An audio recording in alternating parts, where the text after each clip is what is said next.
Hi, I'm Ashley, and I make BTS fan art and BTS pins. I went to UCF actually for English Lit, and I got my bachelor's and master's degree. And I mean, I did kind of exactly what was expected of me. I was always really interested in English Lit, and it was fun. I actually really loved school.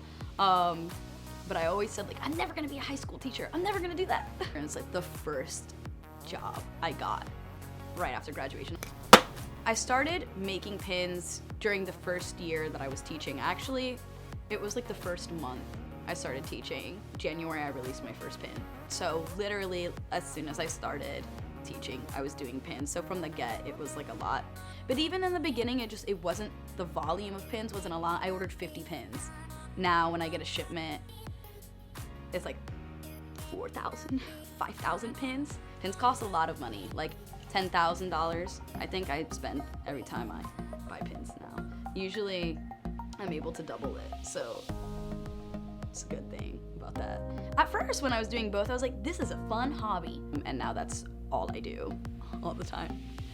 Usually I end up taking like 300 packages at a time to UPS, and they hate me. Once I realized that this business was doing so well, it just kind of took over my entire life. So it was pretty unexpected because it's only been 2 years, but it's the best. I think I've made like over 160 pins now.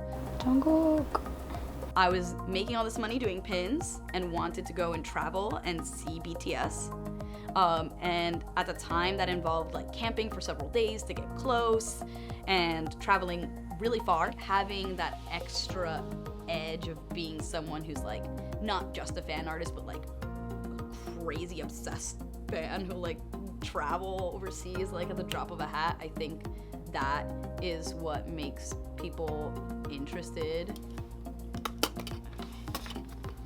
I think that a lot of the reason why it's been successful for me, like the pin business has been successful, is because I make myself super approachable both online and in person. So I would go to these concerts and I would give away free pins, but I would also like take pictures with people who collected my pins.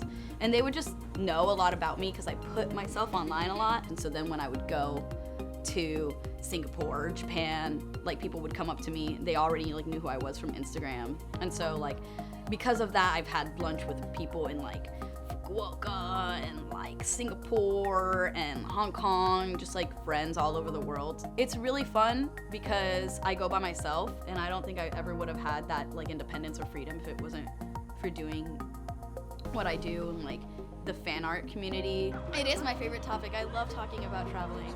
I've just learned so much about like people all over the world and how, as corny as it sounds, we really are very similar to each other. I think especially fans of BTS, like even though there's like so many language barriers, when I go to these concerts overseas and I tell the person next to me at the concert, like my favorite member is Taeyang, they'll like hold my hand at the beginning of his song because they know like how, like it's so, the camaraderie is so refreshing, that I think that that's what always like makes me want to go. Like it's not just seeing BTS, but it's like I know it's gonna be so much fun just to be around other people all over the world who like the same things. We're gonna scream next to me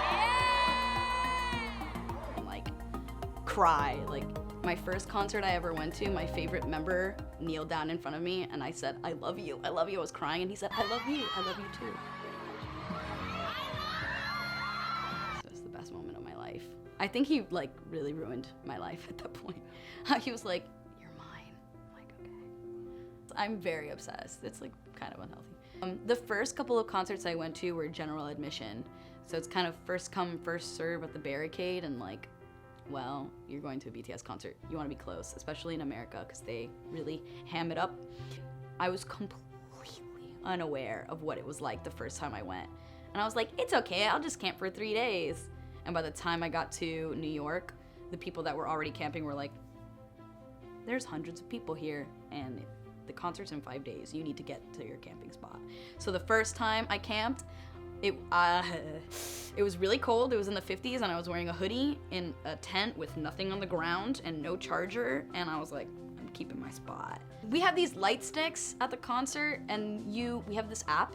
So essentially you sync up where your seat is, and with the light stick, you put it against your phone. And so during the concert, the lights, everybody has a light stick. They're called army bombs.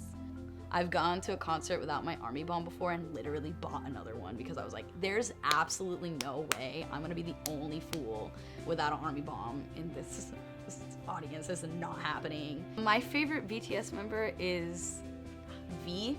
I can't stand calling them by their stage names, but his name is Taehyung.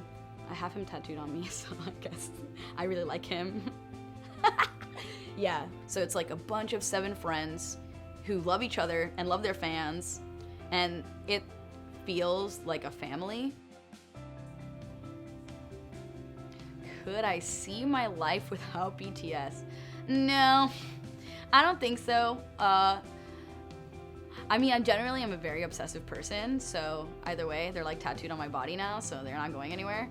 As for pins, I'm not sure how long I will be successful with pins, because just like with every type of fan art, like, you know, sometimes things are trendy and sometimes they're not, but I think that people underestimate the power of fan art. So I think even if I'm not making pins in some capacity, I will be making art for BTS or making art for other things that I'm interested in. I would hope I could make a lifelong career doing art, just because it's so much more rewarding to me to see the things that I love and like be able to make physical products of it, and then like have people